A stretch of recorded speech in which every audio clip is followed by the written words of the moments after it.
ಮಗಳೇ ಇದು ನಿನ್ನ ಹೃದಯ ವಿಶೇಷ ಕಾರ್ಯಕ್ರಮಕ್ಕೆ ಮತ್ತೆ ಸ್ವಾಗತ. ವೀಕ್ಷಕರೇ, ಮಂಜುಳಾ ಅವರ ಕಥೆ ಕೇಳ್ತಾ ಇದ್ರೆ, ಅವ್ರ ಮನೆಯವ್ರ ಕಥೆ ಕೇಳ್ತಾ ಇದ್ರೆ, ಜೊತೆಗೆ ಈ ಘಟನೆ ಏನಾಗಿದೆ, ಈ ಘಟನೆ ಎಲ್ಲವನ್ನೂ ಕೂಡ ನೋಡ್ತಾ ಇದ್ರೆ ಕನ್ನಡದ ಕ್ರೇಜಿ ಸ್ಟಾರ್ ಸಿನಿಮಾ ನಿಮ್ಮೆಲ್ಲರಿಗೂ ಕೂಡ ಖಂಡಿತವಾಗ್ಲೂ ನೆನಪಿಗೆ ಬಂದೇ ಬರುತ್ತೆ. ತಮಿಳಿನಲ್ಲಿ ಟ್ರಾಫಿಕ್ ಅನ್ನುವಂತಹ ಚಿತ್ರವನ್ನ ನಿರ್ಮಾಣ ಮಾಡಲಾಗಿತ್ತು. ಕನ್ನಡದಲ್ಲಿ ರೀಮೇಕ್ ಮಾಡಿ ಅದನ್ನೇ ಕ್ರೇಜಿ ಸ್ಟಾರ್ ಅಂತ ಹೇಳಿ ರವಿಚಂದ್ರನ್ ಅಭಿನಯದ ಕ್ರೇಜಿ ಸ್ಟಾರ್ ಚಿತ್ರವನ್ನ ತೆರೆಗೆ ತಂದಿದ್ರು.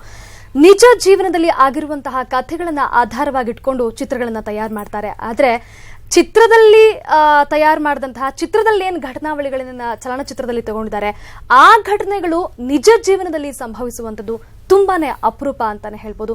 ಮಂಜುಳಾ ಅವರ ಪ್ರಕರಣ ಇಂಥದೇ ಪ್ರಕರಣ ಆಗಿರುವಂಥದ್ದು. ಕ್ರೇಜಿ ಸ್ಟಾರ್ ಮೂವಿ ಏನಿದೆ, ಆ ಚಿತ್ರದಲ್ಲಿ ಜೀವಂತ ಹೃದಯವನ್ನೇನು ಟ್ರಾನ್ಸ್ಪ್ಲಾಂಟ್ ಮಾಡ್ತಾರೆ, ಅದೇ ರೀತಿಯಾಗಿ ಮಂಜುಳಾ ಅವರ ಜೀವಂತ ಹೃದಯವನ್ನ ಬೆಂಗಳೂರಿನಿಂದ ಚೆನ್ನೈಗೆ ತಗೊಂಡು ಹೋಗಿ ಅಲ್ಲಿ ಯುವಕನೊಬ್ಬನಿಗೆ ಹೃದಯ ಕಸಿ ಶಸ್ತ್ರಚಿಕಿತ್ಸೆಯನ್ನ ಮಾಡಲಾಯಿತು. ಹೆಮ್ಮೆ ಅಂತ ಅನ್ಸುತ್ತೆ ನಿಜಕ್ಕೂ ಮಂಜುಳಾ ಅವ್ರ ಬಗ್ಗೆ. ಯಾಕಂದ್ರೆ ಹೃದಯ ಒಂದೇ ಅಲ್ಲ, ಕಿಡ್ನಿ, ಕಣ್ಣು ಎಲ್ಲವನ್ನೂ ಕೂಡ ದಾನ ಮಾಡಿದ್ದಾರೆ. ಮಂಜುಳಾ ಅವರು ಪ್ರಜ್ಞಾಹೀನ ಸ್ಥಿತಿಯಲ್ಲಿದ್ರು. ಆದ್ರೆ ಅಂಥ ನೋವಿನ ಸಂದರ್ಭದಲ್ಲೂ ಮಗಳ ಸರ್ವಾಂಗಗಳನ್ನು ದಾನ ಮಾಡೋದಕ್ಕೆ ನಿರ್ಧಾರವನ್ನ ತೆಗೆದುಕೊಂಡಂಥವರು ಮಂಜುಳಾ ಅವರ ಹೆತ್ತವರು. ಮಗಳನ್ನ ಕಳ್ಕೊಂಡಿದ್ದಾರೆ, ಕಣ್ಣು ಮುಂದೆನೆ ಆಕೆ ಹೃದಯವನ್ನ ಕಿತ್ತು ತಗೊಂಡು ಹೋಗ್ತಿದ್ದಾರೆ ಬೇರೆ ಕಡೆಗೆ ಅಂತಂದಾಗ ಎಂಥವ್ರಿಗಾದ್ರೂ ಕೂಡ ಆ ಸಂಕಟವನ್ನ ತಡೆಯೋದಕ್ಕೆ ಆಗೋದಿಲ್ಲ. ಅಶೋಕ ಹಾಸ್ಪಿಟಲ್ನಲ್ಲಿ ಆಪರೇಷನ್ ಆಯಿತು ನಿಮ್ಮ ಮಗಳಿಗೆ. ಬೆಂಗಳೂರಿನಿಂದ ಬಂದಂತಹ ಡಾಕ್ಟರ್ ಹೇಳಿದ್ರು, ಇನ್ 2 ಗಂಟೆ ಮಾತ್ರ ನಿಮ್ಮ ಮಗಳು ಬದುಕಿರೋದು ಅಂತ ಹೇಳಿ. ಹೌದು. ಸೊ ಅದಾದ ನಂತರ ಏನೆಲ್ಲ ಆಯ್ತು ಗುಂಡಪ್ಪ ಅವರೇ? ಆಮೇಲೆ ನಾವು ಆಪರೇಷನ್ ಮಾಡಿರೋದು ಎಲ್ಲ ಡೀಟೇಲ್ಸು ನಾವು ಬರ್ಕೊಡ್ತೀವಿ, ನೀವು ನಿಮ್ಮಾನ್ಸಕ್ಕೆ ತಗೊಂಡೋಗಿ ಅಂತ ಹೇಳಿದ್ರು. ಆಮೇಲೆ ಬರ್ಕೊಡಿ ಅಂತಂದ್ಬಿಟ್ಟು ಅವಾಗ ಅಶೋಕ್ ಹಾಸ್ಪಿಟ್ಲು ಅದು ಹೇಳಿದ್ದೀನಲ್ಲ ಆವಾಗಲೇ. ಆಮೇಲೆ ನಿಮ್ಮಾನ್ಸಕ್ಕೆ ಬಂದ್ವಿ. ನಿಮ್ಮಾನ್ಸಕ್ಕೆ ಬಂದರೆ ಇದು ಮುಂಚೆನೇ ಆಪ್ರೇಷನ್ ಆಗಿಬಿಟ್ಟಿದೆ, ಇದನ್ನ ನಾವು ಇಲ್ಲಿ ತಗೊಳ್ಳೋಕ್ಕಿಲ್ಲ ಅಂತಂದ್ಬಿಟ್ರು. ನಿಮ್ಮಾನ್ಸ್ ಹಾಸ್ಪಿಟಲ್?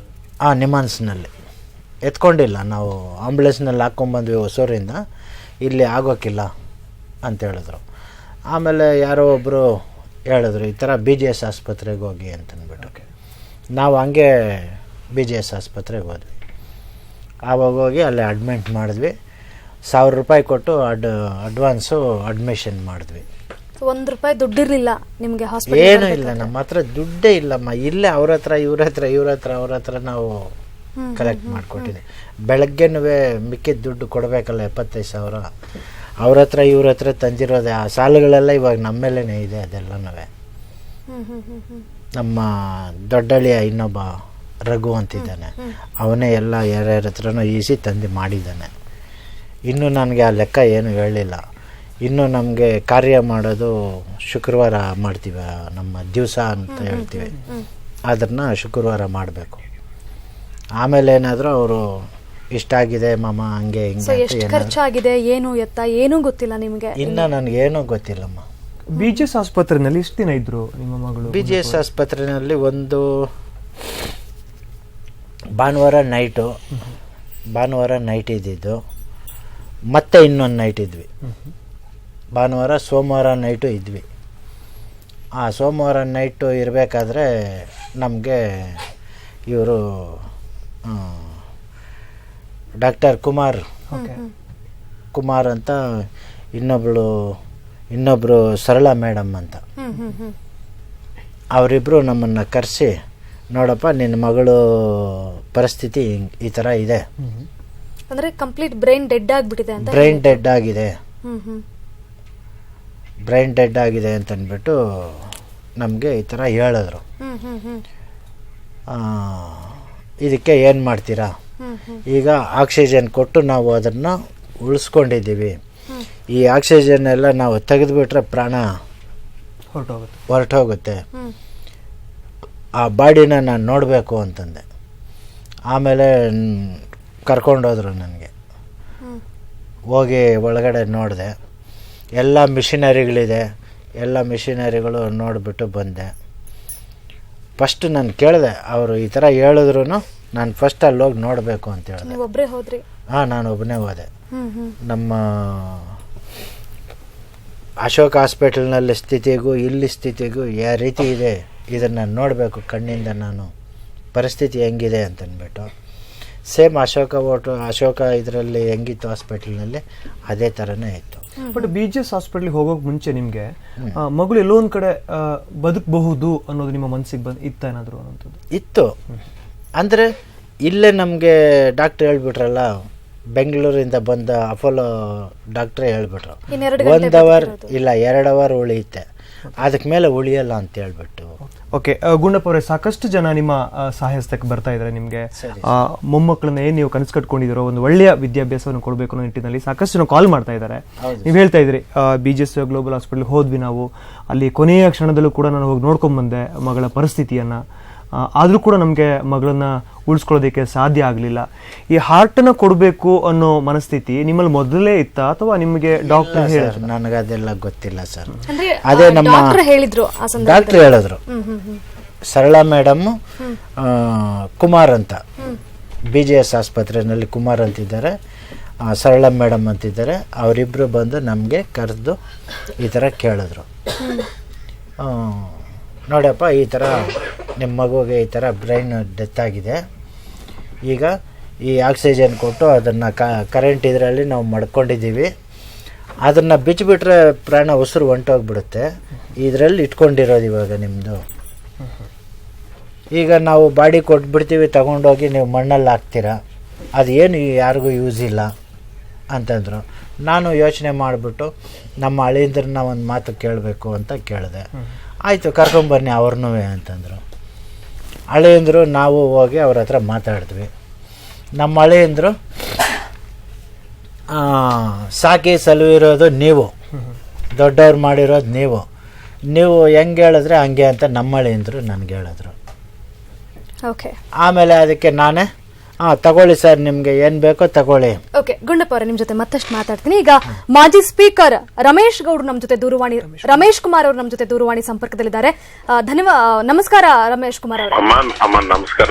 ಏನಿಲ್ಲ, I am watching the program. ನೀವು ಸಮಯ ನ್ಯೂಸ್ ಆದ್ರೂ ತಗೊಳ್ಳಿ ಅಥವಾ ಡಾಕ್ಟರ್ ಮಂಜುನಾಥ್ ಅಂತ ಅವ್ರ ಹತ್ರ ಆದ್ರೂ ಕೊಡಿ, ನಾನೊಂದ್ ಸ್ವಲ್ಪ ಹಣ ಕಳಿಸ್ಕೊಡ್ತೀನಮ್ಮ. ಯಾರಿಗ್ ಕಳಿಸ್ಕೊಡ್ಬೇಕು ಏನಂತ ಒಂದು 10,000 ರೂಪಾಯಿ ಕಳಿಸ್ಕೊಡ್ತೀವಿ. ನಾನೇನು ಮಾತಾಡಕ್ ಆಗ್ತಾ ಇಲ್ಲ, ಐ ಕಾಂಟ್ ಸ್ಪೀಕ್. ಇದೊಂದು ಮನುಷ್ಯನ ಇದು ಏನು ಅಂತಾನು ತೋರಿಸುತ್ತೆ. ಮನುಷ್ಯ ಎಷ್ಟು ಕರುಣಾಳವಾಗಿರ್ಬೋದು, ಎಷ್ಟು ಕಟ್ಕನಾಗಿರ್ಬೋದು ಅಂತ. ಆ ತಂದೆ ತಾಯಿ ಅಳಿಯನ್ ಕೇಳ್ಬೇಕು ಅಂತಾರೆ, ಅವನೆಂತ ದೊಡ್ಡ ಮನುಷ್ಯ ನೋಡಿ, ಬೆಳೆಸಿದವ್ರು ನೀವು, ಹೆತ್ತವ್ರು ನೀವು ಅಂತ ಹೇಳಿ. ನಾವು ದೊಡ್ಡ ಸರ್ವಿಸ್ ಅಂತ ಕ್ಲೈಮ್ ಮಾಡ್ಕೊಳ್ತೀವಿ ನಮ್ಮವೆಲ್ಲ. ನಾವೆಲ್ಲ ಇವ್ರ ಮುಂದೆ ತೃಣ ಮಾತ್ರ, ಇವ್ರ ಕಾಲಿನ ಧೂಳಿಗೂ ಸಮಾನ ಆಗೋದಿಲ್ಲ. ಆ ತಂದೆ ತಾಯಿ ಇಬ್ಬರಿಗೆ, ಆ ಮಹಾನುಭಾವ ಅಳಿಯನಿಗೆ, ಅವ್ರಿಗೆಲ್ಲರಿಗೂ ನಮ್ಮ ಶಿರಸಾಷ್ಟಾಂಗ ನಮಸ್ಕಾರಮ್ಮ. ನಾನು ಹೆಚ್ಚು ಹಣ ಕೊಡ್ಲಾರೆ, I will promise about 10,000 rupees. ನಾನು ಯಾರಿಗೆ ಕಳಿಸ್ಬೇಕು ಅಂತ ನೀವು ದಯಮಾಡಿ ಹೇಳ್ಬಿಟ್ರೆ ನಾನು ಆ ಅಡ್ರೆಸ್ಗೆ ನಾನು ಇಮ್ಮಿಡಿಯೇಟ್ ನಾಳೆನೆ ನಾನು ಚೆಕ್ ಕಳಿಸ್ಬಿಡ್ತೀನಿ. ಓಕೆ ರಮೇಶ್ ಕುಮಾರ್ ಅವರೇ, ನಮ್ಮ ಕಾರ್ಯಕ್ರಮದ ಕೊನೆಯ ಭಾಗದಲ್ಲಿ ನಾವು ಅಕೌಂಟ್ ನಂಬರ್ ಅನ್ನು ಕೂಡ ಡಿಸ್ಪ್ಲೇ ಮಾಡ್ತೀವಿ, ಅದನ್ನ ನಿಮ್ಗೂ ಕೂಡ ಕಳಿಸ್ಕೊಡುವಂತಹ ಪ್ರಯತ್ನವನ್ನ ಮಾಡ್ತೀವಿ. ಆ ಅಕೌಂಟ್ ನಂಬರ್ಗೆ ನೀವು ಹಣವನ್ನ ಹಾಕಿದ್ರೆ ನಾಳೆ 12 ಗಂಟೆ ಒಳಗೆ ನಾನು ಚೆಕ್ ಕಳಿಸ್ಬಿಡ್ತೇನಮ್ಮ. ಓಕೆ ರಮೇಶ್ ಕುಮಾರ್ ಅವರೇ, ಅದ್ರ ಜೊತೆಗೆ ಒಂದು ಪ್ರಶ್ನೆ ನನಗಿಲ್ಲಿ ಕೇಳಬೇಕು ಅನಿಸ್ತಿದೆ. ಮಾನವೀಯತೆ ಇಲ್ಲ ಈಗಿನ ಕಾಲದಲ್ಲಿ ಯಾರಿಗೂನು ಅಂತ ಸಾಮಾನ್ಯವಾಗಿ ನಾವೆಲ್ಲ ಮಾತನಾಡ್ಕೊಳ್ತಿರ್ತೀವಿ. ಮಾನವೀಯತೆ ಇಲ್ಲದೆ ಇರೋರಿಗೆ ಏನೂ ಕಾಣೋದಿಲ್ಲ, ಇದ್ದವ್ರಿಗೆಲ್ಲ ಕಾಣುತ್ತೆ. ಇಂಥವ್ರೆಲ್ಲ ಇಲ್ಲದೆ ಇದ್ದಿದ್ರೆ ನಾವು ಉಳಿತಲೇ ಇರ್ಲಿಲ್ಲ. ನಿಜವಾಗ್ಲು ಖಂಡಿತ ಇಂಥವ್ರು ಬಹಳ ಜನ ಇದ್ದಾರಮ್ಮ. ಇವ್ರ ಪ್ರಚಾರಕ್ಕೆ ಬಂದವರಲ್ಲ, ಎಂಥ ದೊಡ್ಡ ಜನ ತಾಯಿ ತಂದೆ, ಎಂಥ ದೊಡ್ಡ ಜನ. ಈಗ್ಲೂ ಕೂಡ ರಮೇಶ್ ಕುಮಾರ್ ಅವರೇ, ಒಂದು ಖುಷಿ ಆಗ್ತಿರೋದೇನಂದ್ರೆ ಆಗಿಂದ 1 ಗಂಟೆಗಳಿಗೂ ಹೆಚ್ಚು ಕಾಲ ಮಾತಾಡ್ತಿದ್ದಾರೆ. ನಮಗೊಂದು ರೂಪಾಯಿ ಬೇಕು, ನಮ್ಗ್ 100 ರೂಪಾಯಿ ಬೇಕು, 200 ರೂಪಾಯಿ ಬೇಕು ಅಂತ ಒಂದು ಬಾರಿ ಕೇಳಿಲ್ಲ. ಅವ್ರು ಅದನ್ನ ಮಾಡಿಲ್ಲಮ್ಮ. ಆ ತರದವ್ರು ಯಾರು ನಿರೀಕ್ಷೆ ಮಾಡೋದಿಲ್ಲ. ಅವ್ರು ಬೇರೆನೇ ಇದ್ದಾರೆ. ಅವ್ರ ವಿಚಾರ ಈಗ ನಾವು ಚರ್ಚೆ ಮಾಡೋದೇ ಬೇಡಮ್ಮ. ಎಂಥ ಪುಣ್ಯಾತ್ಮರಮ್ಮ. ಮಗುವನ್ನ ಕಳ್ಕೊಂಡು ಮೊಮ್ಮಕ್ಕಳನ್ನ ಇಟ್ಕೊಂಡು ಮಗಳ ತರನೇ ಮೊಮ್ಮಕ್ಕಳನ್ನ ಬೆಳೆಸ್ತೀವಿ ಅಂತ ಆದರ್ಶ ಇಟ್ಕೊಂಡಿದ್ದಾರೆ. ಯಾರಿಗೂ ಕೈ ಚಾಚಿ ಅವ್ರೇನ್ ಬೇಡ್ತಾ ಇಲ್ಲ, ಅಥವಾ ಇದೆಲ್ಲ ಬರುತ್ತೆ ಅಂತ ಅವ್ರು ಇಮ್ಯಾಜಿನ್ ಮಾಡ್ಲಿಲ್ಲ. ಇದು ಬಿಡಿ, ಸಮಥಿಂಗ್. ಇದಕ್ಕೇನು ಹೋಲಿಕೆ ಮಾತುಗಳು ಇನ್ನೊಂದು ಮತ್ತೊಂದು ಏನಿಲ್ವೇ ಇಲ್ಲ. ನಾವೇನು ಇದರಲ್ಲಿ ಮುಗಿ ತೋರಿಸ್ಬಾರ್ದಮ್ಮ. ಹೇಳದಲ್ಲ, ಅವ್ರ 2 ಪಾದಗಳಿಗೆ ನಮಸ್ಕಾರ. ಇಂಥ ದೊಡ್ಡ ಜನ ಇರ್ಬೇಕು, ಇಂಥವ್ರು ಇರೋದ್ರಿಂದಲೇ ಈ ಸಮಾಜ ಇನ್ನೂ ಉಳಿದಿದೆಯಮ್ಮ, ಇಲ್ಲದ್ರೆ ಎಲ್ಲ ಬೂದಿ ಆಗೋಗ್ತಾ ಇತ್ತು. Very great people, very great people. ಧನ್ಯವಾದ ರಮೇಶ್ ಕುಮಾರ್ ಅವರೇ, ನೀವು ಸಮಯ ನ್ಯೂಸ್ ಜೊತೆ ಮಾತನಾಡಿದಕ್ಕೆ, ಹಾಗೆ ಸಹಾಯ ಮಾಡ್ತೀನಿ ಅಂತ ಕೂಡ ಹೇಳಿದ್ರಿ. ನಮ್ಮ ಅಕೌಂಟ್ ನಂಬರ್ ಅನ್ನು ಕೂಡ ನಿಮಗೆ ಕಳಿಸ್ಕೊಡ್ತೀವಿ. ಈಗ ಮಾಜಿ ಸಚಿವರಾದಂತಹ ಕೃಷ್ಣಯ್ಯ ಶೆಟ್ಟಿ ಅವರು ಕೂಡ ನಮ್ಮ ಜೊತೆ ದೂರವಾಣಿ ಸಂಪರ್ಕದಲ್ಲಿದ್ದಾರೆ. ನಮಸ್ತೆ ಕೃಷ್ಣಯ್ಯ ಶೆಟ್ಟಿ ಅವರೇ. ನಮಸ್ಕಾರ. ಸೊ ಕಾರ್ಯಕ್ರಮ ನೋಡ್ತಾ ಇದ್ದೀರಿ ನೀವು ಕೂಡ, ಯಾವ ರೀತಿ ಸಹಾಯ ಮಾಡೋಕೆ ಇಚ್ಛೆ ಪಡ್ತೀರಿ ಸರ್? ಅವ್ರಿಗೆ ಯಾವ ತರ ಸಹಕಾರ ಬೇಕಮ್ಮ? ಅವ್ರು ಹೇಳ್ತಾ ಇದ್ದಾರೆ, ನಮ್ಮ ಮೊಮ್ಮಕ್ಕಳ ವಿದ್ಯಾಭ್ಯಾಸ ಮಾಡಿಸ್ಬೇಕು, ನಾವು ನಮ್ಮ ಮಗಳನ್ನ ಮೊಮ್ಮಕ್ಕಳ ರೂಪದಲ್ಲಿ ನಾವು ನೋಡ್ತಾ ಇದೀವಿ, ನಮಗೊಂದು ರೂಪಾಯಿ ಬೇಡ, ನಮ್ಮ ಮೊಮ್ಮಕ್ಕಳು ಚೆನ್ನಾಗಿರ್ಬೇಕು, ಅವ್ರನ್ನ ಒಳ್ಳೆ ವಿದ್ಯಾವಂತರನ್ನಾಗಿ ಮಾಡ್ಬೇಕು ಅಂತ ಹೇಳಿ ಹೇಳ್ತಾ ಇದ್ದಾರೆ. ಸರಿ ಸರಿ ಸರಿ ಆಗ್ಲಿಮ್ಮ, ನನ್ನ ಕಡೆಯಿಂದ ಒಂದು 10,000 ರೂಪಾಯಿ ಕಳ್ಸ್ಕೊಡ್ತೀನಿ. ಓಕೆ, ಅಕೌಂಟ್ ನಂಬರ್ ಅನ್ನ ಕಾರ್ಯಕ್ರಮದ ಕೊನೆಯಲ್ಲಿ ನಾವು ಡಿಸ್ಪ್ಲೇ ಮಾಡ್ತೀವಿ. ಸೊ ಆ ಅಕೌಂಟ್ ನಂಬರ್ಗೆ ನೀವು ತಲುಪಿಸಿದ್ರೆ ಸಾಕು ಕೃಷ್ಣಯ್ಯ ಶೆಟ್ಟಿ ಅವರೇ. ಆಯ್ತಮ್ಮ, ಆಯ್ತು. ಓಕೆ, ಗುಂಡಪ್ಪ ಅವ್ರ ಜೊತೆ ಮಾತಾಡ್ತೀರಾ ಕೃಷ್ಣಯ್ಯ ಶೆಟ್ಟಿ ಅವರೇ? ಇಲ್ಲ ಪರವಾಗಿಲ್ಲ, ನೀವು ಮಾತಾಡ್ತಿದ್ದೀರಲ್ಲ ಸಾಕು. ಓಕೆ ಓಕೆ, ಧನ್ಯವಾದ ಕೃಷ್ಣಯ್ಯ ಶೆಟ್ಟಿ ಅವರೇ. ಎಸ್, ಸಾಕಷ್ಟು ಜನ ಸಹಾಯ ಹಸ್ತವನ್ನ ಚಾಚ್ತಾ ಇದ್ದಾರೆ. ನಮ್ಮ ಕಾರ್ಯಕ್ರಮ ನಾನು ಮೊದಲೇ ಹೇಳಿದಾಗ ನಿಜಕ್ಕೂ ಕೂಡ ಸಾರ್ಥಕ ಅಂತ ಅನಿಸ್ತಾ ಇದೆ. ನಮ್ಮ ಕಡೆಯಿಂದ ಮಂಜುಳಾ ಅವ್ರಿಗೆ ಒಂದು ಹ್ಯಾಟ್ಸ್ ಆಫ್ ಹೇಳ್ಬೋದು, ಒಂದು ಸಲಾಂ ಅಂತ ಹೇಳ್ಬೋದು. ಆದ್ರೆ ಆರ್ಥಿಕ ಸಂಕಷ್ಟದಲ್ಲಿದ್ದಾರೆ ಅವರ ಕುಟುಂಬ. ಹಾಗಾಗಿ ಸ್ವಲ್ಪ ಮಟ್ಟಿಗಾದ್ರೂ ನಮ್ಮ ಕಾರ್ಯಕ್ರಮದ ಮೂಲಕ ಸಹಾಯ ಆದ್ರೆ ಅಷ್ಟೇ ಸಾಕು ನಮ್ಮ ಈ ಕಾರ್ಯಕ್ರಮದ ಮೂಲಕ. ಎಸ್, ಏನು ಗುಂಡಪ್ಪ ಅವರೇ ಹೇಳ್ತಾ ಇದ್ರಿ, ನಿಮ್ಮ ಮನಸ್ಸಲ್ಲಿ ಇರ್ಲಿಲ್ಲ ಈ ರೀತಿ ಹೃದಯದಾನ ಮಾಡಬೇಕು, ಆ ಥರದ್ದೇನೂ ಇರ್ಲಿಲ್ಲ. ಸೊ ಡಾಕ್ಟರ್ ನಿಮ್ ಬಳಿ ಹೇಳ್ತಾರೆ, ನಿಮ್ ಮಗಳ ಬ್ರೈನ್ ಅಂತೂ ಡೆಡ್ ಆಗಿದೆ, ಸೊ ಬೇರೆ ಅಂಗಗಳು ಈ ತರ ಯೂಸ್ ಆಗುತ್ತೆ, ಬೇರೆಯವರಿಗೆ ಹೆಲ್ಪ್ ಆಗುತ್ತೆ, ಬೇರೆಯವ್ರಿಗೆ ಆಸರೆ ಆಗುತ್ತೆ ಬೇರೆಯವ್ರ ಜೀವಕ್ಕೆ ಅಂತ ಹೇಳಿ. ಸೊ ಹೇಗನ್ನಿಸ್ತು ಆ ಸಂದರ್ಭದಲ್ಲಿ ನಿಮ್ಗೆ? ನಾನು ಅವಾಗ ತಿಳ್ಕೊಂಡೆ, ತಗೊಂಡೋಗಿ ಮಣ್ಣಲ್ಲಿ ಬಿಸೋಕತ್ತಾನೆ, ಇದು ಇನ್ನೊಬ್ರಿಗೆ ಉಪಯೋಗ ಆಗುತ್ತೆ ಅಂತಂದ್ರೆ ನಾವು ಅದನ್ನ ಮಣ್ಣು ಮಾಡೋದು ಯಾಕೆ? ಅದು ಇನ್ನೊಬ್ರಿಗೆ ಒಳ್ಳೇದಾಗುತ್ತಲ್ಲ, ಅದರಿಂದ ತಗೊಳ್ಳಿ ಸರ್, ನಮ್ಮ ಮಗು ಹೋದ್ರೂ ನಮ್ಮ ಮಗು ಜೀವ ಇರುತ್ತಲ್ಲ ಭೂಮಿ ಮೇಲೆ ಅಂತನ್ಬಿಟ್ಟು ತಗೊಳ್ಳಿ ಸರ್ ಅಂತನ್ಬಿಟ್ಟು ನಾನೇ ಹೇಳಿದೆ. ಡಾಕ್ಟರ್ ಯಾರಿಗೆ ಕೊಡ್ತಾ ಇದ್ದಾರೆ ಆ ವಿಷಯ ನಮಗೆ ಗೊತ್ತಿಲ್ಲ ಸರ್. ಓಕೆ, ಮತ್ತೆ ಮಾತಾಡ್ತೀನಿ ನಿಮ್ಮ ಹತ್ರ. ಈಗ ಆಧ್ಯಾತ್ಮಿಕ ಚಿಂತಕರಾದಂತಹ ಚಂದ್ರಶೇಖರ್ ಸ್ವಾಮೀಜಿ ಅವರು ಕರೆ ಮಾಡಿದ್ದಾರೆ. ನಮಸ್ತೆ ಚಂದ್ರಶೇಖರ್ ಸ್ವಾಮೀಜಿ ಅವರೇ. ನಮಸ್ತೆ. ನಮಸ್ತೆ. ಓಕೆ, ಕಾರ್ಯಕ್ರಮ ನೀವು ಕೂಡ ನೋಡ್ತಾ ಇದ್ದೀರಿ ಅಂತ ಹೇಳಿ ನಾನು ಭಾವಿಸ್ತೀನಿ. ಏನ್ ಹೇಳ್ತೀರಿ? ನಮ್ಮ ಚಾನಲ್ ಅಲ್ಲಿ ಬರ್ತಾ ಇದೆ, ನೋಡಿದೆ. ಈಗ ಬಹಳ ಒಂದು ನಮಗೆ ಈಗ ಅವರಿಗೆ ಯಾವ ತರ ಆದ್ರೂ ನಮ್ಗೆ ಹಣ ಸಹಾಯ ಮಾಡೋಣ ಅಂತ ನಮ್ಮ ಆಶ್ರಮ ಮುಂದೆ ಬಂದಿದೆ. ಅವರಿಗೆ ಯಾವ ತರ ಸಹಾಯ ಬೇಕು ಹೇಳಿದ್ರೆ ನಾವು ಈ ಕೂಡ್ಲೆ ನಮ್ಮ ಚಾನಲ್ ಅಲ್ಲಿ ಬಂದಿದೆ, ಯಾವ ತರ ಬೇಕು ನಾವು ಕೊಡ್ಲಿಕ್ಕೆ ರೆಡಿ ಇದ್ದೇವೆ. ಈಗಲೇ ಕಳಿಸ್ಕೊಡ್ತೇನೆ check. Okay okay, Chandrashekhar Swamiji ಅವರೇ, ನಿಮಗೆ ಇಂತಿಷ್ಟೇ ಹಣ ಅಂತ ಕೊಡಬೇಕು ಅಥವಾ ಘೋಷಣೆ ಮಾಡಬೇಕು ಆ ರೀತಿಯಾಗಿ ನಾವು ಕೇಳೋದಿಲ್ಲ. ನಿಮಗೆ ಯಾವ ರೂಪದಲ್ಲಿ ಸಹಾಯ ಮಾಡಬೇಕು ಅಂತ ಅನ್ಸುತ್ತೆ, ನಿಮ್ಗೆ ಹೇಗ್ ಮಾಡ್ಬೇಕು ಅಂತ ಅನ್ಸುತ್ತೆ, ಹಾಗೆ ಮಾಡಿದ್ರೆ ಒಳ್ಳೇದಾಗುತ್ತೆ ಅಂತ ಅನ್ಸುತ್ತೆ. ಈಗ ಅವರಿಗೆ ಮುಂದೇನು ನಮ್ಮ ಆಶ್ರಮದ ಜೊತೆ ಅವರು ಮಾತಾಡ್ಕೊಂಡು ನಾವು ಏನ್ ಬೇಕೋ ಅದು ಮಾಡೋಣ. ಈಗ ತಕ್ಷಣವಾಗಿ ನಾವು 50,000 ರೂಪಾಯಿ ಚೆಕ್ ಕಳಿಸ್ತಾ ಇದ್ದೇನೆ ಈಗ. ಧನ್ಯವಾದ ಚಂದ್ರಶೇಖರ್ ಸ್ವಾಮೀಜಿ ಅವರೇ. ಖಂಡಿತ ಮುಂದೆ ಅವರು ನಮ್ಮ ಜೊತೆ, ನಮ್ಮ ಆಶ್ರಮದ ಜೊತೆ ಸಂಪರ್ಕ ಇದ್ರೆ ನಾವೆಲ್ಲ ತರ ಅವರಿಗೆ ಏನು ಬೇಕು ಸಹಾಯ ಮಾಡ್ತೇವೆ. ಓಕೆ, ಚಂದ್ರಶೇಖರ್ ಹೇಳಿ ಸ್ವಾಮೀಜಿಗಳೇ. ಮೊದಲು ತಮಗೆ ತಮ್ಮ ಒಂದು ಸಮಯ ನ್ಯೂಸಿಗೆ ನಾವು ಧನ್ಯವಾದ ಹೇಳಬೇಕು. ಯಾಕಂದ್ರೆ ಇಂಥ ಒಂದು ಅದ್ಭುತ ಕಾರ್ಯಕ್ರಮ ನಡೆಸಿಕೊಟ್ಟಿದ್ದೀರಾ. ಎಲ್ರೂ ಮುಂದೆ ಬರ್ತಾರೆ. ತಮ್ಮ ಚಾನಲ್ ಹೇಳಿದ ಮೇಲೆ ಎಲ್ರೂ ಮುಂದೆ ಬರ್ತಾರೆ. ಖಂಡಿತವಾಗಿ ಇದು ಸಾರ್ಥಕತೆ ಆಗ್ತದೆ, ನಮ್ಮ ಒಂದು ಸಾರ್ಥಕ ಆಗ್ತದೆ. ಚಂದ್ರಶೇಖರ್ ಸ್ವಾಮೀಜಿ ಅವರೇ, ನೇಪಾಳಕ್ಕೆ ನೀವು ಆಧ್ಯಾತ್ಮಿಕ ಸಲಹೆಗಾರರಾಗಿದ್ದೀರಿ. ನಿಜವಾದ ಆಧ್ಯಾತ್ಮ ಯಾವುದು ಅನ್ನೋದನ್ನ ನಿಮ್ಮ ಹೃದಯ ಏನ್ ಮಿಡಿತು ಆ ಮೂಲಕ ತೋರಿಸ್ಕೊಟ್ಟಿದ್ದೀರಿ. ಖಂಡಿತ ನಮಗೆ, ಯಾಕಂದ್ರೆ ಇಂಥ ಒಂದು ಅನುಕೂಲ ಮಾಡಿಕೊಟ್ರಲ್ಲ ತಮ್ಮ ಚಾನಲ್ ಇಂದಾಗಿ ನಮಗೆ ಒಂದು ಸಹಾಯ ಮಾಡುವಂತ ಒಂದು ಅವಕಾಶ ಬಂತು. ಅದೇ ನಮ್ಗೆ ಸಂತೋಷ ಈಗ. ಎಸ್, ಚಂದ್ರಶೇಖರ್ ಸ್ವಾಮೀಜಿ ಅವರೇ, ಬರೀ ನಾವು ಅವ್ರ ಬಗ್ಗೆ ಹೆಮ್ಮೆ ಪಡೋದಿರಬಹುದು ಅಥವಾ ಅವ್ರ ಬಗ್ಗೆ 4 ಮಾಡೋದಿರಬಹುದು, ಅಷ್ಟೇ ಆಗಬಾರ್ದು. ಏನಾದ್ರೂ ನಿಜಕ್ಕೂ ಸಹಾಯ ಆಗ್ಬೇಕು ಅವ್ರಿಗೆ, ಆ ನಿಟ್ಟಿನಲ್ಲಿ ಈ ಕಾರ್ಯಕ್ರಮ ಮಾಡ್ತಾ ಇದೀವಿ. ನಿಜ, ಖಂಡಿತ. ಈಗ ತಕ್ಷಣಕ್ಕೆ 50,000 ರೂಪಾಯಿ ಈಗಲೇ ನಾನು ಚೆಕ್ ಕಳಿಸ್ತಾ ಇದ್ದೇನೆ. ಅವರಿಗೆ ಮುಂದೆ ಯಾವ ತರ ಸಹಾಯ ಬೇಕು ಅಂತ ತಾವು ಹೇಳಿದ್ರೆ, ತಮ್ಗೆ ಅವರು ಮಾತಾಡಿದ್ರೆ ನಾವು ಎಲ್ಲವನ್ನು ಸಂಪೂರ್ಣವಾಗಿ ನಾವು ಮಾಡ್ತೇವೆ ಅವರಿಗೆ. ಓಕೆ, ಗುಂಡಪ್ಪ ಅವರು ಇದಾರೆ. ನಿಮ್ಮ ಮಾತು ಕೇಳಿ ಅವರ ಕಣ್ಣಲ್ಲಿ ನೀರ್ ಬರ್ತಾ ಇದೆ. ಸೊ ಅವ್ರ ಜೊತೆ ಮಾತಾಡಬಹುದು ಚಂದ್ರಶೇಖರ್ ಸ್ವಾಮೀಜಿ. ಖಂಡಿತ ಮಾತಾಡ್ತೇನೆ. ಗುಂಡಪ್ಪ ಅವರೇ ನಮಸ್ಕಾರ ಸರ್, ತುಂಬಾ ಧನ್ಯವಾದಗಳು ಸರ್. ನಮಸ್ಕಾರ. ಯಾಕಂದ್ರೆ ಈಗ ಮೊದಲು ನಾವು ನಮ್ಮ ಸಮಯ ನ್ಯೂಸಿಗೆ ಧನ್ಯವಾದ ಹೇಳೋಣ. ಯಾಕಂದ್ರೆ ಇಂಥ ಒಂದು ಒಳ್ಳೆ ಕೆಲಸದಲ್ಲಿ ನಿಜವಾದ ದೇವರನ್ನು ಕಾಣ್ತೇವೆ ನಾವು. ನೀವು ಈ ತರ ಒಂದು ಕಷ್ಟದಲ್ಲಿರುವಾಗ ನಮ್ಗೆ ಒಂದು ಸಹಾಯ ಮಾಡುವಂತ ಒಂದು ಭಗವಂತ ಅವಕಾಶ ಕೊಟ್ಟಿದ್ದಾನೆ. ಅದು ನಿಮ್ಮ ಸಮಯ ನ್ಯೂಸ್ ಮೂಲಕ. ಹೌದು ತಮಗೆ ಈಗ 50,000 ರೂಪಾಯಿ ಈಗಲೇ ಚೆಕ್ ಕಳಿಸ್ತಾ ಇದ್ದೇನೆ. ಮುಂದೆ ತಮ್ಮ ಜೊತೆ ನಮ್ಮ ಆಶ್ರಮ ಯಾವತ್ತೂ ಇದೆ. ಎಲ್ಲದಕ್ಕೂ ನಾವು ನಿಮ್ಮ ಜೊತೆ ಕಷ್ಟಕ್ಕೆ ನಾವು ಸಹಾಯ ಮಾಡ್ತೇವೆ. ಒಳ್ಳೇದು ಸರ್. ನಮ್ಮ ಸಮಯ ಟಿವಿ ಅವರು ನಮ್ಗೆ ಹೆಲ್ಪ್ ಮಾಡ್ತಾ ಇದ್ದಾರೆ. ನಿಜವಾಗಿ ಅವರು ಈ ಒಂದು ಅವಕಾಶ ಕಲ್ಪಿಸಿಕೊಟ್ಟದಕ್ಕೆ ಅವರಿಗೆ ಧನ್ಯವಾದ ಹೇಳೋಣ. ಯಾಕಂದ್ರೆ ನಿಮ್ಮನ್ನು ಹುಡುಕಿ ಕರ್ಕೊಂಡ್ಬಂದು ಇಷ್ಟೆಲ್ಲ ಮಾಡಿದ್ದಾರೆ. ಮೊದಲು ಅವರಿಗೆ ಧನ್ಯವಾದ ಹೇಳಬೇಕು. ಹೌದು ಸರ್. ನಮ್ಮ ಸಮಯ ಟಿವಿ ಅವರಿಗೆ, ನ್ಯೂಸ್ನವರಿಗೆ ಧನ್ಯವಾದಗಳು. ಚಂದ್ರಶೇಖರ್ ಸ್ವಾಮೀಜಿ ಅವರೇ, 50,000 ರೂಪಾಯಿ ಚೆಕ್ ಅನ್ನು ನಾನು ಕೊಡ್ತೀನಿ ಅಂತ ಹೇಳಿ ಈ ಕ್ಷಣದಲ್ಲಿ ನೀವು ಘೋಷಣೆ ಮಾಡಿದ್ರಿ. ಸೊ ಮುಂದೆಯೂ ಕೂಡ ನಿಮ್ಮ ಆಶ್ರಮದ ಪರವಾಗಿ ಯಾವ ರೀತಿ ಸಹಾಯ ಮಾಡೋಕೆ ಇಚ್ಛೆ ಪಡ್ತೀರಿ? ಯಾವ ತರ ಅವರು ಯಾವ ತರ ಅವರಿಗೆ ಸಹಾಯ ಮಾಡಿದ್ರೆ ಅವರಿಗೆ ನಿಜವಾದ ಅರ್ಥಪೂರ್ಣ ಆಗ್ತದೆ ಅಂತ ಹೇಳಿ ಅವರ ಜೊತೆ ಮಾತಾಡಿಕೊಂಡು ಅವ್ರಿಗೆ ಏನು ಬೇಕು ಹೇಳಿದ್ರು ನಾವು ನಮ್ಮ ಆಶ್ರಮ ಮುಂದೆ ಬರ್ತದೆ ಅವ್ರ ಜೊತೆ. ಧನ್ಯವಾದ ಚಂದ್ರಶೇಖರ್ ಸ್ವಾಮೀಜಿ ಅವರೇ. ಧನ್ಯವಾದಗಳು. ತಮ್ಮ ಚಾನಲ್ಗೂ ಧನ್ಯವಾದಗಳು. ಈ ಕೂಡಲೇ ನಾನು ಕಳಿಸ್ಕೊಡ್ತೇನೆ. ಇನ್ನೊಂದು 10 ನಿಮಿಷದಲ್ಲಿ ತಮ್ಮ ಚಾನಲ್ ಹತ್ರ ಬರ್ತಾರೆ ಅವರು. ಓಕೆ ಸ್ವಾಮೀಜಿ ಅವರೇ, ಧನ್ಯವಾದ ನೀವು ಕರೆ ಮಾಡಿ ಸಹಾಯ ಹಸ್ತವನ್ನ ಚಾಚಿದ್ದಕ್ಕೆ. ಈಗ ಮತ್ತೊಬ್ಬರು ಕರೆ ಮಾಡಿದ್ದಾರೆ, ಸಮಾಜ ಸೇವಕರಾದಂತಹ ನಾಯ್ಡು ಎಂಬುವವರು. ನಮಸ್ತೆ ನಾಯ್ಡು ಅವರೇ. ನಮಸ್ತೆ. ಹೇಳಿ ನಾಯ್ಡು ಅವರೇ, ಯಾವ ರೂಪದಲ್ಲಿ ಸಹಾಯ ಮಾಡಬೇಕು ಅಂತ ಅನ್ಕೊಂಡಿದ್ದೀರಿ? ಕಾರ್ಯಕ್ರಮ ನೀವು ಕೂಡ ನೋಡ್ತಾ ಇದ್ದೀರಿ, ನಿಮ್ಮ ಮನಸ್ಸು ಕೂಡ ಕರಗಿದೆ ಅಂತ ಅನ್ಕೊಳ್ತೀನಿ. ಹೌದು, ನಂದು ಆಲ್ರೆಡಿ ಆಸರೆ ಫೌಂಡೇಶನ್ ಟ್ರಸ್ಟ್ ಅಂತ ಒಂದು ನಡೆಸ್ತಾ ಇದ್ದೀನಿ ನಾನು.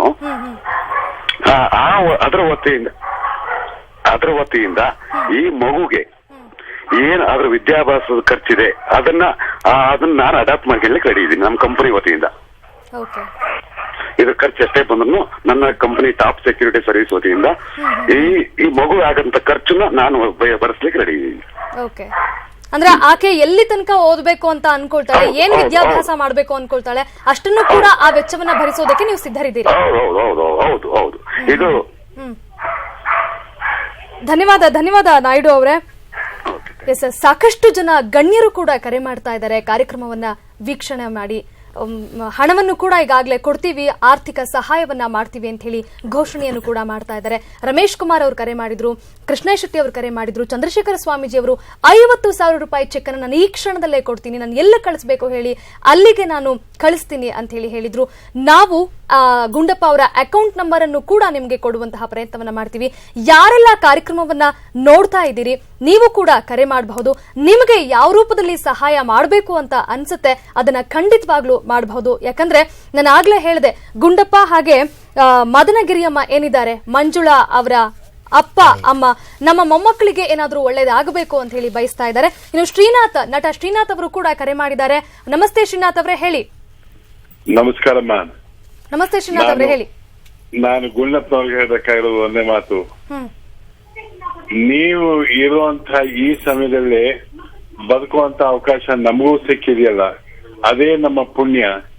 ಇಂಥ ಒಳ್ಳೆ ಮನ್ಸು, ಇಂಥ ಒಳ್ಳೆ ಹೃದಯ ಇರೋರ್ನ ನಾನು ನೋಡೇ ಇಲ್ಲ, ಕೇಳೂ ಇಲ್ಲ.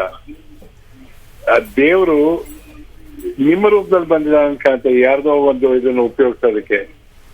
ನಾನು ಸಹಾಯ ಅಂತ ಹೇಳಲ್ಲ, ನಿಮ್ಮ ನೆರವಿಗೆ ನನ್ನ ಅಲ್ಲಿನ ಸೇವೆ ಅಂತ ನಾ ಹೇಳ್ತೀನಿ. ತಿಂಗಳ 5,000 ರೂಪಾಯಿ ನಂದು ದಿಯಾ ಆರ್ಟ್ ಫೌಂಡೇಶನ್ ಅಂತ ಇದೆ. ಅದ್ರ ಮುಖಾಂತರ ನಾನು ತಿಂಗಳ 5,000 ರೂಪಾಯಿ ನಾ ಕೊಡ್ತೇನೆ ಮಕ್ಕಳ ಎಜುಕೇಶನ್ ಇದಕ್ಕೆ. ಆ ಮಕ್ಕಳು ಚೆನ್ನಾಗಿ ಓದಿ ನಮ್ ಕೈಲಾಗಿದ್ ನಾವು ಹೇಳ್ಬೇಕಾಗತ್ತೆ. ಅದು ದೇವರು ನಮ್ ಕೈಲಿ ಕೊಟ್ಟಿರೋಷ್ಟು ಶಕ್ತಿ. ಆದ್ರೆ ಎಲ್ಲದಕ್ಕಿಂತ ಹೆಚ್ಚಾಗಿ ಗುಂಡಪ್ಪನವ್ರಿಗೂ, ಅವರ ಪತ್ನಿಗೂ, ಅವ್ರ ಅಳಿಯಂಗೂ ಅವ್ರನ್ನೇ ನಾವು ದೇವ್ರು ಅನ್ಕೊಳಕಷ್ಟೇ. ಇವಾಗ ಇಂಥ ಒಳ್ಳೆ ಮನ್ಸು ಇದೆಯಲ್ಲ, ಆ ಒಳ್ಳೆ ಮನ್ಸು ಬರಲ್ಲ ಸರ್, ಎಲ್ರಿಗೂ ಬರಲ್ಲ. ಎಲ್ಲರಿಗೂ ಕೂಡ ಮಾದರಿ ಆಗ್ತಾರೆ ಶ್ರೀನಾಥ್ ಅವರ ಇಂಥವ್ರು. ಮಾದರಿ ಆಗಿದ್ದಾರೆ ಅವರು, ಮಾದರಿ ಆಗಿದ್ದಾರೆ. ತೆರೆ ಮರೆಯಲ್ಲಿ ಮಾದರಿ ಆಗಿರ್ತಾ ಇದ್ರು. ನೀವು ಕರ್ಕೊಂಡ್ ಬಂದಿದ್ದೀರಿ.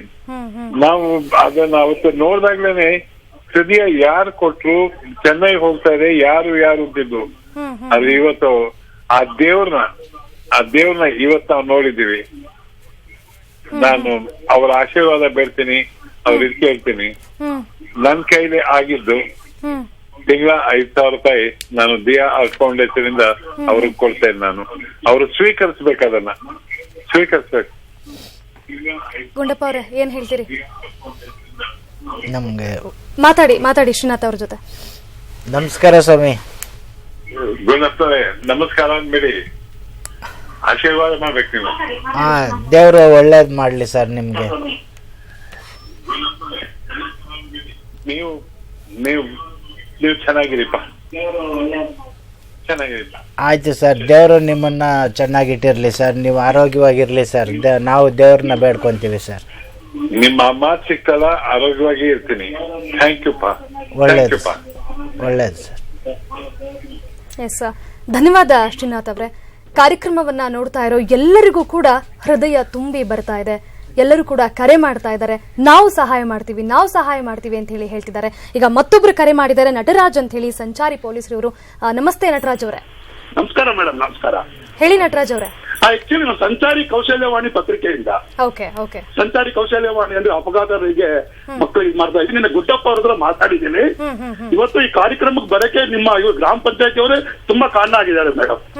ಪಾಪ ಅವ್ರನ್ನ ನೋಡಿದ್ರೆ ಅಂತ ಹೃದಯವಂತಿಕೆ ಅಂತವ್ರು ಇಡೀ ನಮ್ಮ ಕರ್ನಾಟಕ ರಾಜ್ಯದಲ್ಲಿ ಮೊದಲುವಂತರಾಗ್ತಾರೆ. ಚೆನ್ನಾಗಿ ಎಲ್ಲಾ ಕಡೆ ಎಲ್ಲಾರು ನಿಮ್ಮ ಮೊದಲು ಸಮಯ ಟಿವಿಗೆ ನಾವು ಎಷ್ಟು ಧನ್ಯವಾದ ಹೇಳಿದ್ರು ಸಾಲದು. ನನ್ನ ಚಿಕ್ಕ ಪತ್ರಿಕೆ ಸಂಚಾರಿ ಕೌಶಲ್ಯವಾಣಿ ಅಂತ ನನ್ನ ಪರವಾಗಿ ಸಂಪಾದಕರು 5,000 ರೂಪಾಯಿ ನೀವು ಸಾಯಂಕಾಲನೇ ನಾನು ಕಳ್ಸಿಕೊಡ್ತಾ ಇದ್ದೀನಿ ಮೇಡಮ್. ಮತ್ತೆ ನಾನು ಮುಂದಕ್ಕೆ ಅವ್ರ ನಂಬರ್ ತಗೊಂಡು ಎಷ್ಟು ಸಾಧ್ಯ ನಾವು ಮಕ್ಕಳಿಗೆ ಒಂದು ಕಂಪ್ಯೂಟರ್ ಒಳ್ಳೆ ಎಜುಕೇಶನ್ಗೆ ಖಂಡಿತ ನನ್ನ ಪತ್ರಿಕೆಯಿಂದ, ಸಂಚಾರಿ ಕೌಶಲ್ಯವಾಣಿ ಪತ್ರಿಕೆಯಿಂದ ನಾನು ಸಹಾಯ ಮಾಡ್ತೀನಿ ಮೇಡಮ್. ಧನ್ಯವಾದ ನಟರಾಜ್ ಅವರೇ. ಸೊ ಸಾಕಷ್ಟು ಜನ ಕರೆ ಮಾಡಿದ್ರು. ಎಲ್ಲರೂ ಹೇಳ್ತಾ ಇರೋದು ಒಂದೇ, ಯಾರಿಗೂ ಕೂಡ ಮಾತು ಹೊರಗೆ ಬರ್ತಾ ಇಲ್ಲ, ಭಾವೋದ್ವೇಗಕ್ಕೆ ಒಳಗಾಗ್ತಾ ಇದ್ದಾರೆ. ಅಂದ್ರೆ ಅಷ್ಟ್ರ ಮಟ್ಟಿಗೆ ಹೃದಯ ತುಂಬಿ ಬರ್ತಾ ಇದೆ. ಇಂಥ ಮಹನೀಯರಿಗೆ ಏನ್ ಹೇಳಬೇಕು ಗೊತ್ತಾಗ್ತಿಲ್ಲ ಅಂತ ಹೇಳಿ ಹೇಳ್ತಾ ಇದ್ದಾರೆ. ಸೊ ಏನ್ ಹೇಳ್ತೀರಿ ಗುಂಡಪ್ಪ ಅವರೇ? ಸಾಕಷ್ಟು ಜನ ಕರೆ ಮಾಡಿದ್ರು, ಮಾಜಿ ಸ್ಪೀಕರ್ ಕರೆ ಮಾಡಿದ್ರು, ಮಾಜಿ ಸಚಿವರು ಕರೆ ಮಾಡಿದ್ರು, ಸ್ವಾಮೀಜಿಗಳು ಕರೆ ಮಾಡಿದ್ರು. ಅಂದ್ರೆ ಸಮಾಜದ ಗಣ್ಯ ವ್ಯಕ್ತಿಗಳು ಕೂಡ ನಿಮ್ಮ ನೋವಿಗೆ ಸ್ಪಂದಿಸ್ತಾ ಇದ್ದಾರೆ. ಸಂತೋಷಮ್ಮ, ನನಗೆ ತುಂಬ ಸಂತೋಷ ಆಗ್ತಾ ಇದೆ. ಇವರೆಲ್ಲರೂ ನಮ್ಮ ಮೇಲೆ ಅಷ್ಟೊಂದು ಇದು ಇಟ್ಕೊಂಡಿರೋದು ನನಗೆ ತುಂಬ ಸಂತೋಷ ಆಗ್ತಾ ಇದೆ. ಮುಂದೆ ನಮ್ಮ ಮಕ್ಕಳ ಭವಿಷ್ಯನೇ ನಾನು ಎದುರು ನೋಡ್ತಾ ಇದ್ದೀನಮ್ಮ. ನಮ್ಮ ಮಕ್ಕಳಿಗೆ ಒಳ್ಳೇದಾಗಬೇಕು ಅಷ್ಟೇ ನನ್ನ ಕೋರಿಕೆ, ಇಷ್ಟೇ. ನಮಗೇನು ಬೇಕಾಗಿಲ್ಲ, ನಮ್ಮ ಮಕ್ಕಳ ಭವಿಷ್ಯನೇ ನನಗೆ ಮುಖ್ಯ. ನನ್ನ ಮಕ್ಕಳು ಚೆನ್ನಾಗಿರಬೇಕು. ನನ್ನ ಮಗಳು ಹೆಂಗಿದ್ದಾಳೆ ಹಂಗೆ ಅವ್ರನ್ನೂ ಬೆಳೆಸಿ ನಾನು ಅವ್ರನ್ನ ದೊಡ್ಡವ್ರು ಮಾಡಿ ಅವ್ರಿಗೊಂದು ಇದು ಮಾಡಬೇಕು. ಆ ಪರಮಾತ್ಮ ನಮಗೆ ಆ ಶಕ್ತಿ ಕೊಡಲಿ ಅಂತ ಪರಮಾತ್ಮನ ಹತ್ರ ನಾವು ಕೇಳ್ಕೊತೀವಿ. ಗುಂಡಪ್ಪ, ನೀವು ಆಗಲೇ ಒಂದು ಮಾತನ್ನು ಹೇಳ್ತಾ ಇದ್ರಿ, ಏನು ಅಂತಂದ್ರೆ ಡಾಕ್ಟರ್ ಹೇಳಿದ್ರು, ನಾನು ಕೊನೆಗೆ ಅಳಿಯನನ್ನು ಕೇಳಿದೆ, ಅಳಿಯ ಅಂದ್ರು ಹೆತ್ತವ್ರು ನೀವು ಡಿಸೈಡ್ ಮಾಡ್ಕೊಳ್ಳಿ ಅಂತ. ಸೊ ನೀವು ಫೈನಲಿ ಡಿಸೈಡ್ ಮಾಡ್ಕೊಂಡ್ರಿ. ಆದ್ರೆ ಇವತ್ತು ನಿಮ್ಮ ಮಗಳು ನಿಮ್ಮ ಜೊತೆಗಿಲ್ಲ, ಆದ್ರೆ ನಿಮ್ಮ ಮಗಳ ಹೃದಯ ಬೇರೆ ಯಾವುದೋ ಒಬ್ಬ ವ್ಯಕ್ತಿಯ ದೇಹದಲ್ಲಿ ಸೇರ್ಕೊಂಡಿದೆ. ಸೊ ನಿಮ್ಗೆ ನೆನಪಾಗ್ತಾ ಇರುತ್ತಾ ಹೇಗೇನು ಅಂತದ್ದು? ನೆನಪಾಗ್ತಾ ಇರುತ್ತೆ ಸರ್. ನಮ್ಮೂರಿನಲ್ಲಿ ಈ ಥರ ಹಂಗೆ ಹಿಂಗೆ ಅಂತ ಕೇಳ್ತಾ ಇದ್ರೆ, ನನ್ನ ಮಗಳು ಸತ್ತಿಲ್ಲ, ಮೆಡ್ರಾಸ್ನಲ್ಲಿ ಯಾರೋ ಇದರಲ್ಲಿ ಜೀವಂತವಾಗಿದೆ, ಯಾರೋ ಇದ್ರ ಹತ್ರ ಜೀವಂತವಾಗಿದೆ, ನಾವು ಬರೀ ಬಾಡಿನ ತಗೊಂಡೋಗಿ ಮಣ್ಣು ಮಾಡಿದ್ದೀವಿ ಅಷ್ಟೇ, ಮಗಳು ಸತ್ತಿಲ್ಲ, ಅಲ್ಲಿ ಮೆಡ್ರಾಸ್ನಲ್ಲಿ ಇದೆ ಅನ್ಕೊಂಡು. ನಿಮಗೆ ಅವ್ರನ್ನ ನೋಡ್ಬೇಕು ಅಂತ ಅನಿಸ್ತಾ ಇಲ್ವಾ? ಅಂದ್ರೆ ಯಾರಿಗೆ ಆ ಹೃದಯವನ್ನ ಜೋಡಿಸಿದಾರೋ ಅವ್ರನ್ನ ನೋಡ್ಬೇಕು ನಿಮ್ಗೆ ಅನಿಸ್ತಾ ಇಲ್ವ ಹೇಗೆ ಅಂತ? ಅನಿಸುತ್ತೆ ಸರ್. ಅವ್ರು ಯಾರು ಅಂತ ನಮಗೆ ಇದುವರೆಗೂ ನಮಗೆ ಗೊತ್ತಿಲ್ಲ ಸರ್. ಹಾಸ್ಪಿಟಲ್ನವರು ಇಂಥ ಇವ್ರಿಗೆ ಕೊಟ್ಟಿದ್ದೀವಿ ಅಂತಂದ್ಬಿಟ್ಟು ನಮಗೆ ಯಾವ ಇದು ಗೊತ್ತಿಲ್ಲ ಸರ್. ನಮಗೆ ಹಾಸ್ಪಿಟಲ್ನಲ್ಲಿ ಹೇಳಿದ್ದಾರೆ, ಇದ್ರ ಡೀಟೇಲ್ಸ್ ಎಲ್ಲ ಇನ್ನೂ ಒಂದು 15 ದಿನ ಆದಮೇಲೆ ನಿಮ್ಮ ಇದಕ್ಕೆ ಗೊತ್ತಾಗುತ್ತೆ ಅಂತ ಹೇಳಿದ್ದಾರೆ. 15 ದಿನದ ಮೇಲೆ ನಿಮ್ಮ ಯಾರು ತಗೊಂಡೋಗಿದ್ದಾರೆ, ಯಾರಿಗೆ ಹಾಕಿದ್ದೀವಿ, ಅದೆಲ್ಲ ಡೀಟೇಲ್ಸ್ ನಿಮಗೆ ಬರುತ್ತೆ ಅಂತ ಹೇಳಿದ್ದಾರೆ. ಸೊ ಹೋಗಿ ನೋಡ್ತೀರಿ ಒಂದ್ಸಲ ಅವ್ರನ್ನ? ನೋಡೋಣಮ್ಮ, ಅನುಕೂಲ ಆದರೆ ನೋಡ್ತೀವಿ. ಮದನಗಿರಿ ಅಮ್ಮ, ನೀವು ಏನಾದರೂ ನಿಮ್ಮ ಮಗಳ ಹೃದಯವನ್ನ ಈಗಾಗಲೇ ಬೇರೆ ಒಬ್ಬ ವ್ಯಕ್ತಿಗೆ ಜೋಡಣೆ ಮಾಡಿದ್ದಾರೆ ಆಗಾಗಲೇ. ಸೊ ನೀವೇನಾದರೂ ಅವ್ರನ್ನ ನೋಡೋ ಪ್ರಯತ್ನವನ್ನ ಮಾಡಬೇಕು ಅಂತ ನಿಮ್ಮ ಮನಸ್ಸಲ್ಲಿ ಅಂದ್ಕೊಂಡಿದ್ದೀರಾ ಹೇಗೇನು ಅಂತದ್ದು? ನೋಡಬೇಕು ಅನಿಸುತ್ತೆ ಸರ್ ನಮಗೇನು. ಹೋಗಿ ನೋಡೋಣ, ಅವರಾದ್ರೂ ಜೀವನದಲ್ಲಿ ಇದ್ದಾರೆ, ಚೆನ್ನಾಗಿರಲಿ, ನಾವು ಬಂದು ಹೋಗಿ ನೋಡ್ಕೊಂಡು ಬರೋಣ ಅಂತ ನಂಬಿಕೆ ಆಸೆ ಐತೆ ಸರ್. ನಂಬಿಕೆ ಅವರು ಯಾರನ್ನೋದು ಗೊತ್ತಿಲ್ಲ, ಅಡ್ರೆಸ್ ಇಲ್ಲ. ನೋಡಿದ್ರೆ ಇನ್ನೂ ಆಶೀರ್ವಾದ ನಾವು ಮಾಡ್ತೀವಿ ಸರ್, ಇನ್ನೂ 100 ವರ್ಷ ಚೆನ್ನಾಗಿರಲಿ. ಅದು ನೀವು ಡಾಕ್ಟರ್ ಏನು ಕೇಳಿಲ್ವಾ ನಮ್ಗೆ ನೋಡಬೇಕು ಅವ್ರನ್ನ ಅಂತನೋ? ಅಥವಾ ಇನ್ನೂ ಕೇಳಲಿಲ್ಲ ಸರ್. 15 ದಿನ ಆದಮೇಲೆ ಡೀಟೇಲ್ಸ್ ನಿಮಗೆ ಬರುತ್ತೆ ಅಂತಂದರು. ನೋಡೋಣ, ಅದನ್ನ ನೋಡಿಕೊಂಡು ಆಮೇಲೆ ಹೋಗಿ ನಾವು ವಿಚಾರಿಸ್ತೀವಿ ಹಾಸ್ಪಿಟಲ್ನಲ್ಲಿ. ಓಕೆ, ಮದನಗಿರಿಯಮ್ಮ ಅವರೇ, ಅವತ್ತು ಕುಟುಂಬದವರೆಲ್ಲರೂ ನಿರ್ಧಾರ ಮಾಡ್ಕೊಂಡ್ರಿ, ಆಯಿತು ಕೊಡೋಣ, ದಾನ ಮಾಡೋಣ ಅಂತ ಹೇಳಿ. ಆದರೆ 6 ಗಂಟೆಗಳ ಕಾಲ ಅಷ್ಟೇ ಸಮಯ ಇದ್ದಿದ್ದು. 6 ಗಂಟೆ ಒಳಗೆ ಬೆಂಗಳೂರಿನಿಂದ ಚೆನ್ನೈಗೆ ತಗೊಂಡೋಗಿ ಆಪರೇಷನ್ ಮಾಡಬೇಕು. ನೋಡ್ತಾ ಇರೋ ನಮಗೇನೆ ತುಂಬಾ ಕುತೂಹಲ ಆಗ್ತಿತ್ತು, ಹೇಗ್ ಸಾಗಿಸ್ತಾರೆ, ನಿಜಕ್ಕೂ ಜೀವಂತವಾಗಿರುತ್ತಾ, ಆಪರೇಷನ್ ಸಕ್ಸಸ್ ಆಗುತ್ತಾ ಅಂತೆಲ್ಲ. ಸೊ ನಿಮಗೆ ಯಾವ ರೀತಿ ಆತಂಕ ಆಗ್ತಿತ್ತು ಆ ಸಂದರ್ಭದಲ್ಲಿ? ಅದಕ್ಕೆ ಹೇಳ್ತಾ ಇದ್ದೀವಿ, ನಮಗೆ ಅವರು ಕಳಿಸಿದ್ದು, ನಾವು ಹಾಸ್ಪಿಟ್ಲ್ನಲ್ಲೇ, ಗ್ಲೋಬಲ್ ಹಾಸ್ಪಿಟ್ಲ್ನಲ್ಲೇ ಇದ್ದೀವಿ. ಇದು ಬಂದಿದ್ದು ಹೋಗಿದ್ದು ಇದು ನಮಗೆ ಗೊತ್ತೇ ಇಲ್ಲ. ನಾವು ಡಿಸ್ಕಷನ್ ಮಾಡ್ತಾ ಇದ್ದೀವಿ ನಮ್ಮ ಊರಿನಲ್ಲೆಲ್ಲ ಬಂದವರೆಲ್ಲ ಹತ್ರ. ನಾವು ಅವ್ರಿಗೆ ಹೇಳೋಣ, ಇವ್ರಿಗೆ ಹೇಳೋಣ, ಅವ್ರಿಗೆ ಫೋನ್ ಮಾಡಿ, ಇವ್ರಿಗೆ ಫೋನ್ ಮಾಡು ಅಂದ್ಕೊಂಡು ನಾವು ಅದು 4ನೇ ಫ್ಲೋರ್ನಲ್ಲಿ ನಡೀತಾ ಇರೋದು.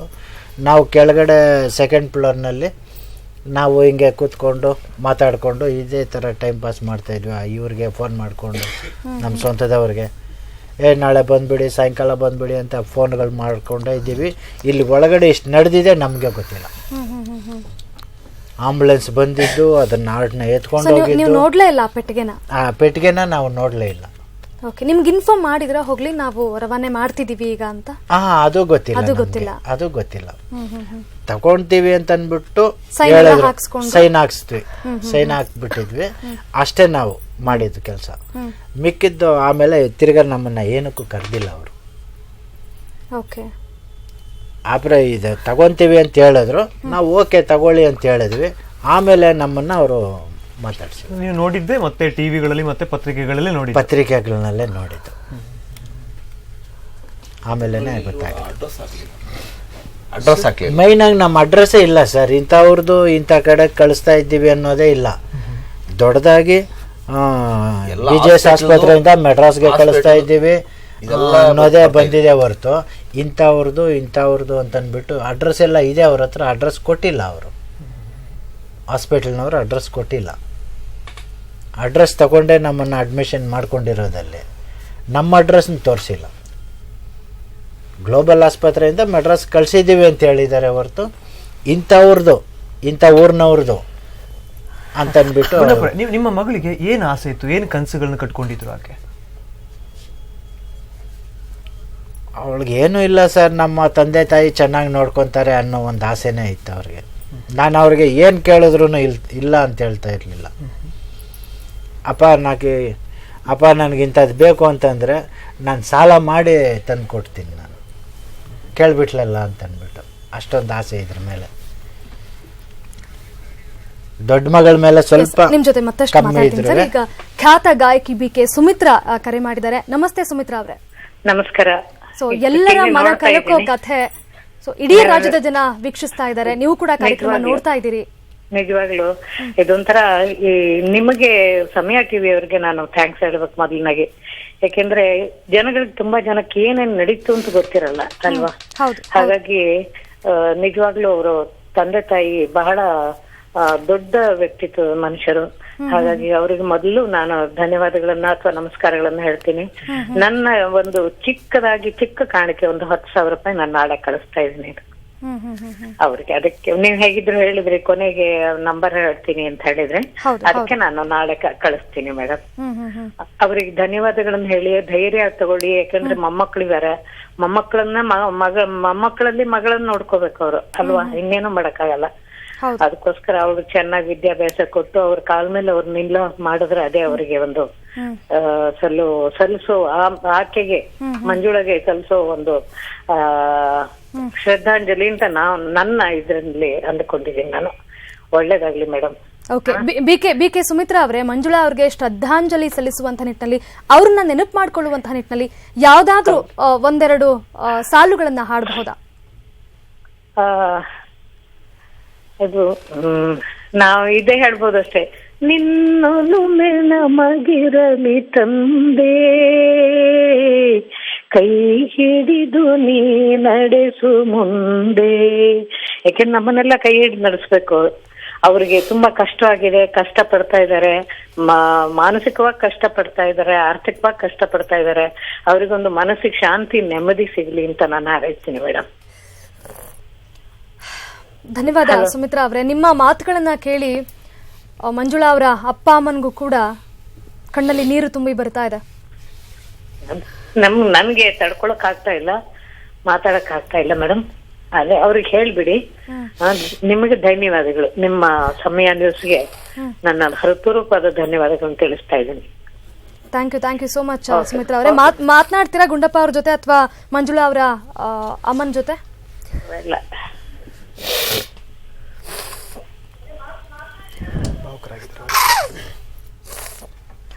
ಸುಮಿತ್ರಾ ಅವರು ಕೂಡ ಸಾಕಷ್ಟು ಭಾವುಕರಾಗಿದ್ದಾರೆ. ಎಸ್ ಗುಂಡಪ್ಪ ಅವರೇ, ಸಾಕಷ್ಟು ಜನ ನೆರವಿನ ಹಸ್ತವನ್ನ ಚಾಚಿದ್ದಾರೆ, ಹಣವನ್ನ ಕೊಡ್ತೀವಿ, ಆರ್ಥಿಕ ಸಹಾಯವನ್ನ ಮಾಡ್ತೀವಿ ಅಂತೇಳಿ ಹೇಳಿದ್ದಾರೆ. ಸೊ ಏನ್ ಹೇಳ್ತೀರಿ ಕೊನೆಯದಾಗಿ? ತುಂಬ ಒಳ್ಳೆಯದಮ್ಮ, ಅವರಿಗೆಲ್ಲ ನಮ್ಮ ವಂದನೆಗಳು. ತುಂಬ ಒಳ್ಳೆಯದಮ್ಮ. ಧನ್ಯವಾದ ಗುಂಡಪ್ಪ ಅವರೇ. ಯಾಕಂದ್ರೆ ಸಾಕಷ್ಟು ನೋವಿನಲ್ಲಿದ್ದೀರಾ ಮದನಗಿರಿ ಅಮ್ಮವ್ರೆ. ನೀವು ಕೂಡ ಮಗಳನ್ನ ಕಳ್ಕೊಂಡು ಇನ್ನು ಕಾರ್ಯ ಕೂಡ ಆಗಿಲ್ಲ, ಅಷ್ಟು ನೋವಿದ್ರು ಕೂಡ ಬಂದು ನಮ್ಮ ಸ್ಟುಡಿಯೋಗೆ ನಿಮ್ಮ ಮನದಾಳದಲ್ಲಿ ಏನಿದೆ, ನಿಮ್ಮ ನೋವುಗಳೇನು ಎಲ್ಲವನ್ನೂ ಕೂಡ ತೋಳ್ಕೊಂಡಿದ್ದೀರಾ. ಧನ್ಯವಾದ ನಿಮ್ಮಿಬ್ಬರಿಗೂ ಕೂಡ. ವೆಂಕಟೇಶ್ ಗೌಡ ಅವರೇ, ವೈಶಾಲಿ, ಥ್ಯಾಂಕ್ ಯು ಪುಟ, ಥ್ಯಾಂಕ್ ಯು ಸೋಮಣ್ಣ. ಎಸ್, ನೋಡಿದ್ರಲ್ಲ ವೀಕ್ಷಕರೇ, ನನ್ನ ಆರಂಭದಲ್ಲೇ ಹೇಳಿದೆ, ಸತ್ತ ನಂತರ ನಮ್ಮ ದೇಹ ಮಣ್ಣಲ್ಲಿ ಮಣ್ಣಾಗತ್ತೆ ಅಥವಾ ಸುಟ್ಟು ಬೂದಿ ಆಗತ್ತೆ. ಆದ್ರೆ ಅದರ ಬದಲು ಸರ್ವಾಂಗಗಳನ್ನು ದಾನ ಮಾಡಿದ್ರೆ ಸಾವನ್ನೇ ಗೆದ್ದು ಬರ್ತಾರಂತೆ. ಹಾಗೆ ಗೆದ್ದು ಬಂದಿದ್ದಾರೆ ಮಂಜುಳಾ. ಇವತ್ತು ಅವ್ರು ಸತ್ತಿರಬಹುದು, ಆದರೆ ಅವರ ಹೃದಯ, ಅವರ ಕಣ್ಣು, ಅವರ ಕಿಡ್ನಿ ಎಲ್ಲವನ್ನೂ ಕೂಡ ದಾನ ಮಾಡೋ ಮೂಲಕ ಜೀವಂತವಾಗಿ ಇನ್ನೂ ಕೂಡ ಇದ್ದಾರೆ. ದೇಶಕ್ಕೆ ಮಾದರಿ ಈ ಪ್ರಕರಣ ಅಂತಾನೆ ಹೇಳ್ಬೋದು. ಯಾಕಂದ್ರೆ ಮಂಜುಳಾ ಅವರು ಪ್ರಜ್ಞಾಹೀನ ಸ್ಥಿತಿಯಲ್ಲಿದ್ರು, ಆದ್ರೆ ಅವರ ಅಪ್ಪ ಅಮ್ಮ ಹಾಗೆ ಅವರ ಅಳಿಯ ನಿರ್ಧಾರವನ್ನ ತಗೊಂಡು ಸರ್ವಾಂಗಗಳನ್ನು ದಾನ ಮಾಡೋದಕ್ಕೆ ಮುಂದಾಗಿದ್ದಾರೆ. ಈ ಪ್ರಕರಣ ನಿಜಕ್ಕೂ ಎಲ್ಲರಲ್ಲೂ ಜಾಗೃತಿಯನ್ನ ಮೂಡಿಸಬೇಕು, ಎಲ್ಲರೂ ಕೂಡ ಇಂತಹ ದಾನಕ್ಕೆ ಮುಂದಾಗಬೇಕು ಅಂತ ಹೇಳ್ತಾ ಈ ವಿಶೇಷ ಕಾರ್ಯಕ್ರಮವನ್ನು ಮುಗಿಸ್ತಾ ಇದ್ದೀನಿ. ನೋಡ್ತಾ ಇರಿ ಸಮಯ ಸಮಾಚಾರ ನಿರಂತರ. Baka baka baka baka baka baka baka baka